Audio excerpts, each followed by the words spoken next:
Just let me know.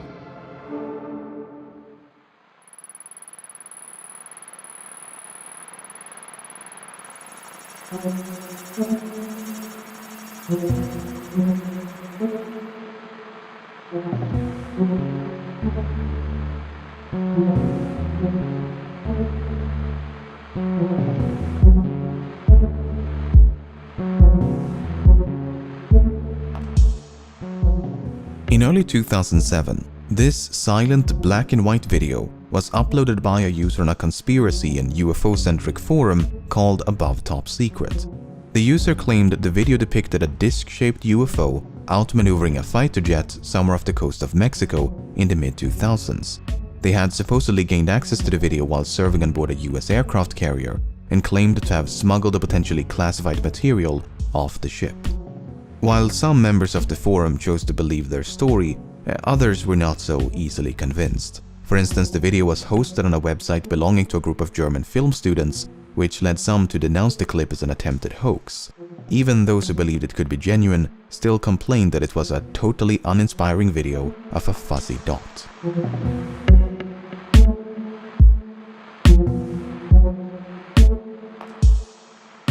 Over a decade later, this long-forgotten video suddenly resurfaced as part of an article by the New York Times. The video was now linked to a secret government-funded program and was even corroborated by a credible eyewitness. What had initially been dismissed as a hoax turned out to be real. The video was said to depict a genuine encounter between US Navy fighter jets and some sort of unidentified craft. A second black and white video of a similar yet completely separate incident was also featured at the beginning of the article, except this one had sound. Dude, this is a drone, bro. There's a whole fleet of them. Look on the ASA. My gosh. They're all going against the wind. The wind's 120 knots from the west. Look at that thing, dude. These two videos, along with a third released a few months later, spread across the internet like wildfire. Comment sections and discussion threads were dominated by unrestrained speculation about aliens and paranormal phenomena. The skeptics, meanwhile, took it upon themselves to analyze every pixel in every frame in the hopes of uncovering some neglected clue that could identify these fuzzy blobs. Any lingering doubts about the video's authenticity vanished with the release of an official statement by the Department of Defense confirming that the videos depicted real events involving unidentified aerial phenomena. So, what exactly are we looking at?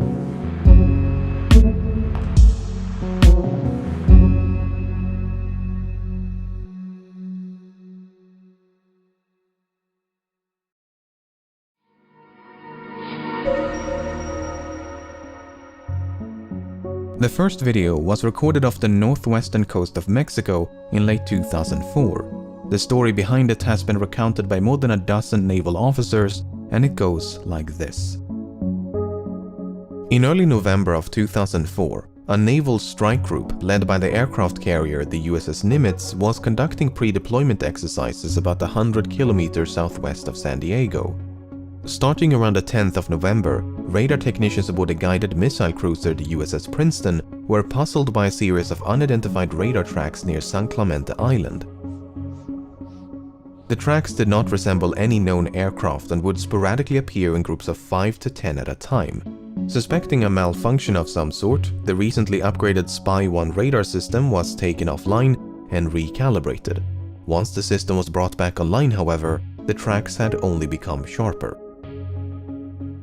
Among those on board were Senior Chief Operations Specialist Kevin Day, who was an expert on the Spy-1 radar system and had 18 years worth of experience at the time of the incident. Day observed firsthand how these unknown targets alternated between slightly strange and physics-defying maneuvers. Sometimes a cluster of tracks would appear out of nowhere and slowly drift south. They were flying too high to be birds, too slow to be conventional aircraft, and did not follow any commercial airways. Other times, they would seemingly descend from space and drop all the way down to sea level in mere seconds. These phenomena continued for several days, and every time they reappeared, the crew would run up to the bridge and use a pair of heavily magnified binoculars to see these tiny specks moving erratically in the distance. On the morning of November the 14th, the crew on board the USS Nimitz were gearing up for a scheduled air defense exercise. They had not yet been informed of the unusual returns picked up by the Princeton. It was a cloudless day and the sea was calm as pilots took to the skies. One of them was Lieutenant Colonel Douglas Kurth, who was flying a single-seat FA-18 fighter jet when he was contacted by the Princeton. He was instructed to investigate an unknown target approaching from the south. The Princeton also wanted to know if he carried any weapons, to which the answer was no. Kurth made his way to the specified coordinates but did not pick up anything on sensors. As he looked down towards the ocean, however, his attention was immediately drawn towards a turbulent patch of water. Kurth claims to have seen a roundish disturbance on the ocean, which appeared as though something was submerged just below the surface. It reminded him of a submarine or ship slowly sinking into the ocean. The Nimitz strike group did include a nuclear-powered submarine named the USS Louisville. The Louisville was in the vicinity when Kurth made his observations, so the churning may indeed have been caused by a submerging submarine. If not, then whatever was in the water managed to evade detection by the Louisville's extremely sensitive sonar.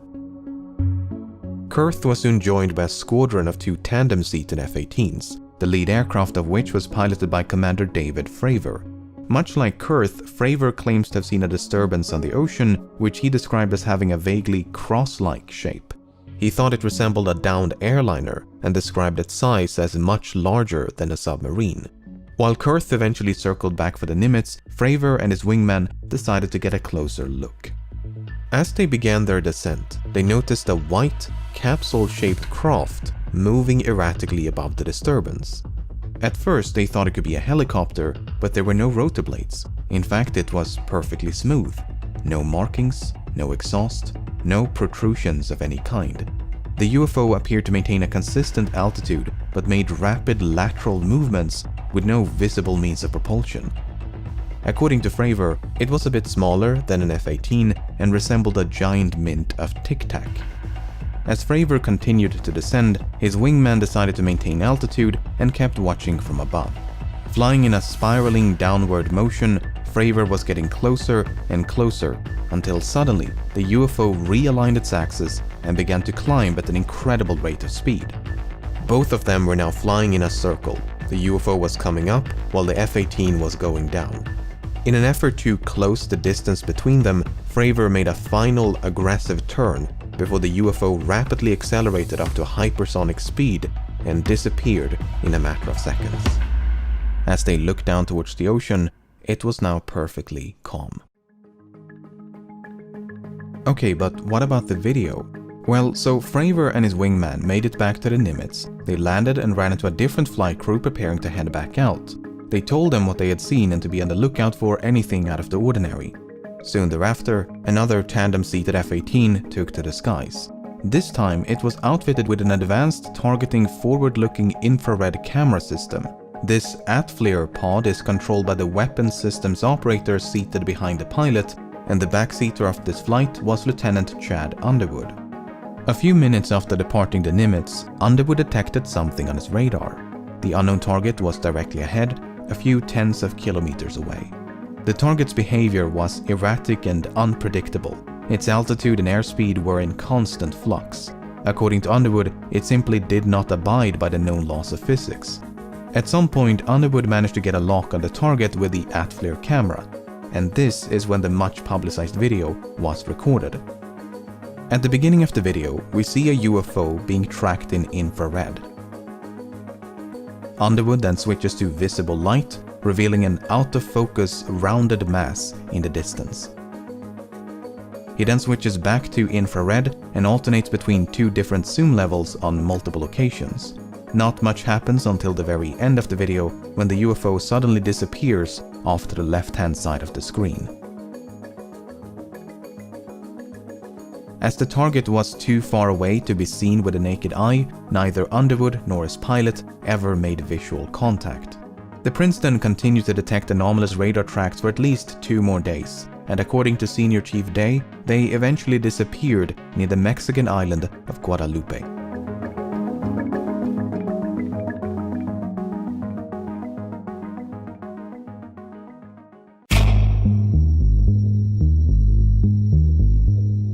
In complete isolation, utterly divorced from any and all surrounding context, this video is extraordinarily unremarkable. It's a fuzzy blob against a featureless background. It's only when you place it in the middle of these truly remarkable stories that the video itself becomes remarkable. When skeptics and debunkers claim that this is a distant airplane, I understand why many are so opposed to that explanation, because the witness accounts say otherwise. A distant airplane can't just zip around the sky as if gravity was non-existent. It doesn't make any sense. Unfortunately, we don't see any of those physics-defying maneuvers in the video. In fact, this fuzzy blob does not do much of anything until the very end, when it suddenly disappears off to the left-hand side of the screen. Now, some claim this is due to a sudden acceleration by the UFO, but it could also be something as simple as the camera losing its target lock. It's difficult to tell. Underwood himself is uncertain about what happens at the end, as he never made visual contact. The witness accounts, meanwhile, are so extraordinary they are difficult to believe. If any regular person claimed to have seen a tic-tac-shaped UFO moving erratically in the sky, a few would listen. But when that same story is told by some of the most qualified observers on the planet, it makes you wonder. And it wasn't just one or two. These UFOs were either seen or tracked by dozens of experienced aviators and sailors for nearly a week. They were seen from multiple vantage points and tracked by one of the most sophisticated radar systems in the world. To think that all of them are lying or all of them were deceived by some prosaic phenomena seems absurd. At the same time, there is no way to verify what they're saying. We have no choice but to take them at their word. We don't have the radar data, the radio communication logs, nor any corroborating evidence. Well, except for this pixel-deficient footage, I guess. Some of the witnesses claim there was actually a much longer and much higher resolution video than the one we see today. They claim to have seen this video on board the Princeton and that the shape of the UFO was perfectly clear as it violently maneuvered around the screen. What's interesting about this claim is that when the video was first leaked online back in 2007, the anonymous leaker claimed they had 4 different versions of the video in their possession. 2 of them were said to be shorter, but the 4th was said to be twice as long and supposedly showed more UFO movement. Unfortunately, this extended version has never seen the light of day, and if some of the witnesses are to be believed, it likely never will. You see, on the evening of November the 14th, all the footage and data from these events were supposedly erased. Witnesses claim that 2 men arrived via helicopter who then collected the relevant data before having all the tapes and hard drives wiped clean. Witnesses from both the Nimitz and Princeton recall such a visit and insist that nothing like it had ever happened before. This has understandably led to speculations of some sort of cover-up, that these sightings were that of top-secret military drones or aircraft. While the US military is undoubtedly experimenting with all kinds of cutting-edge technology, it is difficult to believe they possess gravity-defying, hypersonic flying tic-tacs. If so, they would possess technology so far beyond anything known to the public, it would be akin to magic. And this was back in 2004. Don't get me wrong, 2004 was a magical time compared to current year, but it was still aggressively 2004. Flat ball! From a disc to a ball right before your eyes. Catch it, flatten it, and let it fly! Flat ball! I really don't know what to make of this story. After reading, watching, and listening to so many interviews with the people who were there, I'm left with a distinct impression that they're telling the truth. The video, on the other hand, does little to support their claims. Sure, this fuzzy blob may be unidentified, but it's not unexplainable.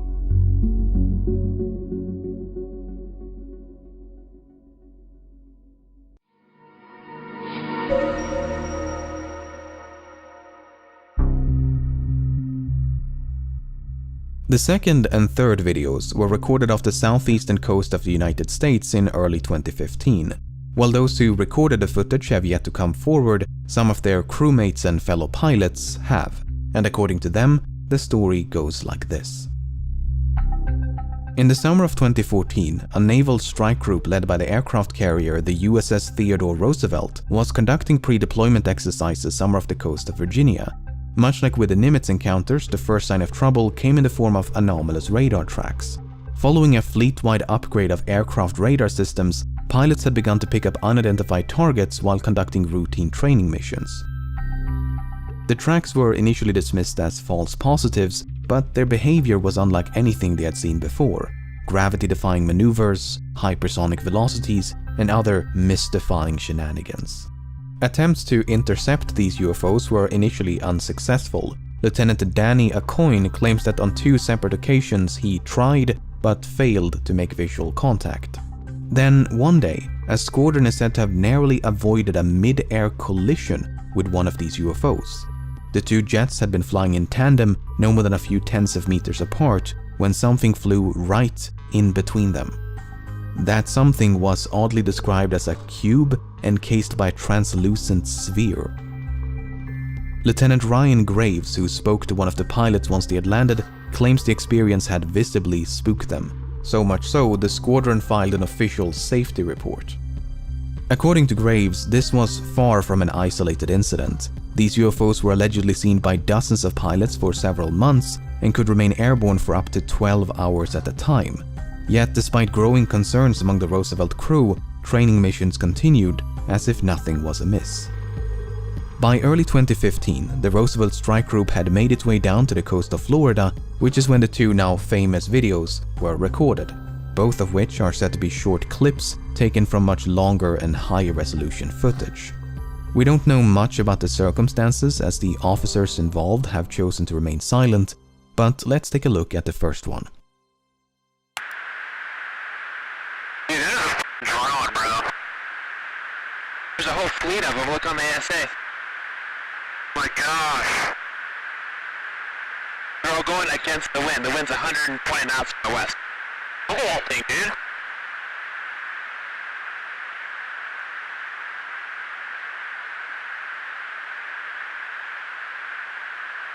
That's not our LNS though, is it? It's not. That is the LNS, dude. Well, if there's like... Look at that thing! It's rotating.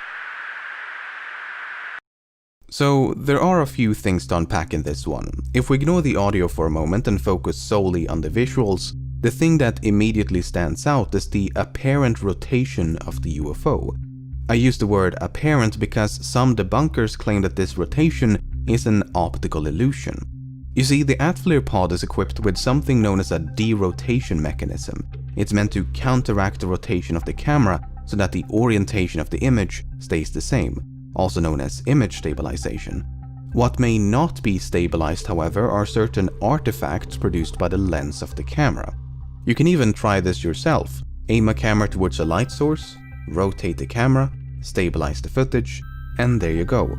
The orientation of the image is preserved while these spokes of light rotate along with the camera. So much like how the light from this light bulb is producing a lens flare, the infrared radiation from this UFO is said to be producing a lens glare. In other words, the bunkers claim it is the camera and thereby the glare which is rotating, not the UFO itself. While this explanation seems perfectly reasonable to my untrained eyes, things get a bit more confusing once we bring back the audio. Well, if there's like... Look at that thing! It's rotating. If this rotation is merely the result of image stabilization, why would the 2 pilots fail to recognize it as such? Surely they, if anyone, would know what that looks like. And they're not alone. Both Lieutenant Graves and Acoin believe it is the UFO which is rotating. Furthermore, an expert on the ATFLIR system has very plainly stated that this is not an optical illusion. But this is not the only puzzling comment made by the 2 pilots. There's a whole fleet of them. Look on the ASA. My gosh. They're all going against the wind. The wind's 120 knots from the west. So the radar is supposedly detecting a whole fleet of UFOs, which are all traveling crosswind. I mean, if what we're looking at is something prosaic, like the blooming exhaust of a jet engine, these comments don't make a whole lot of sense. I would love to hear what these 2 pilots have to say if they ever decide to come forward. Until then, all we can do is speculate.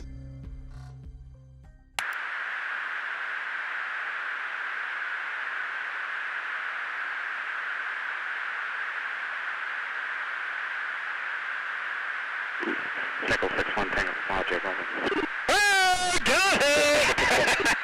Woohoo! Roger, there's troubleshooting. Did you box moving target? No, I took an auto track. Oh, okay. Oh my gosh, dude. Wow, look at it fly! This video may seem very striking at first, but it is arguably the least interesting of the three. Once again, let's ignore the audio for a moment and focus solely on the visuals. Unlike the previous two, the UFO in this one is colder than its surroundings, so the ocean below is radiating more heat than whatever this is. It may look as though the UFO is traveling at high speed, but this is likely the result of parallax. In short, aircraft go fast, camera fixed on not so fast UFO, UFO appear to go fast. Some say the UFO is near sea level and therefore the parallax explanation doesn't work, but we can actually derive its altitude using the numbers on screen and find that that is not true. Everything seen in this video is consistent with a balloon or some sort of debris floating in the wind. The commentary by the pilots, however, does once again introduce a bit of confusion. I mean, it seems odd for the pilots to be so excited over something so mundane, but without hearing from the pilots themselves, we can do nothing but speculate.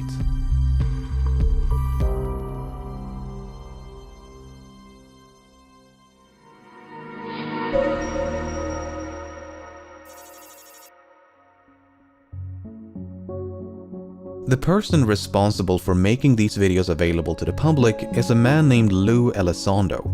Beginning in 2008, Elizondo was the head of a secret government-funded effort to investigate UFO sightings known as the Advanced Aerospace Threat Identification Program. By late 2017, however, Elizondo had grown so disillusioned with the government's lack of interest in the program's efforts that he decided to resign.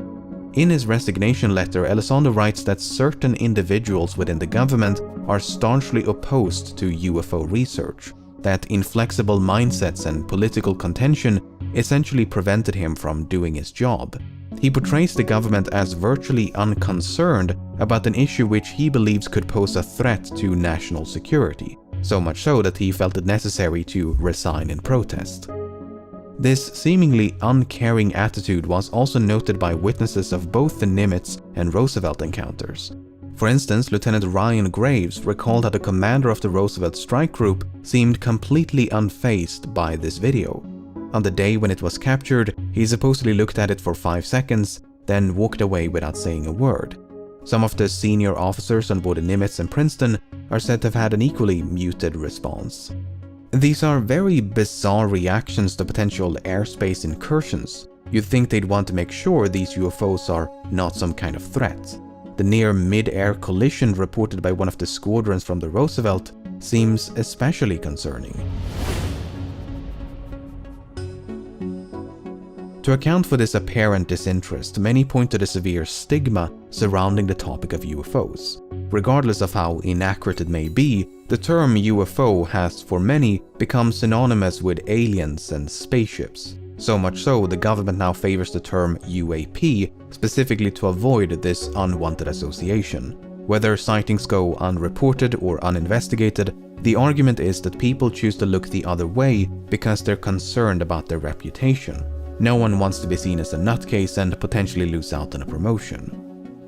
Others believe there could be something a bit more conniving at play, that no serious action is taken because a highly advanced and top-secret drone program is responsible for the sightings. Even some of the witnesses have entertained that possibility. For instance, Sean Cahill, who was the chief master-at-arms on board the Princeton, perceived the inaction of senior staff as a clear sign that the UFOs were known military assets. But as previously mentioned, it is difficult to believe such radical innovation could have taken place in absolute secrecy. We're talking about such advanced technology it would barely make sense in a science fiction novel. Vehicles that can exceed the speed of sound without producing any sonic booms. Vehicles that can drop or climb to virtually any altitude in a matter of seconds. Vehicles that can violently change direction of travel as if inertia was a mere suggestion.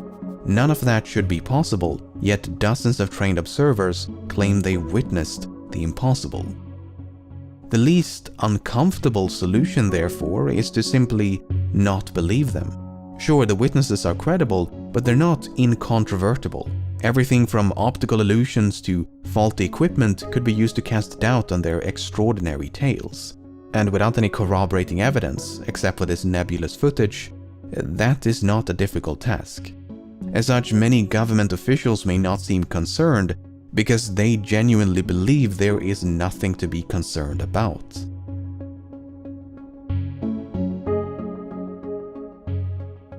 Personally, I'm left feeling very conflicted. On the one hand, I find the witness accounts quite compelling.